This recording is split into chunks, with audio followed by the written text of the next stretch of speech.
పిల్ల కోడి కూయనే లేదు, పొయ్యి మీద పాల పొంగు ఊరుకోలేదు.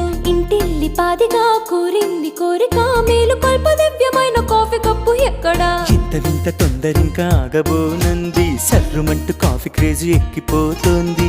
ఈ మాయ కొత్తగా అమ్మాయి చెప్పినా, లోకమంతా దీన్ని మించి డ్రింకు లేదు ఎక్కడా.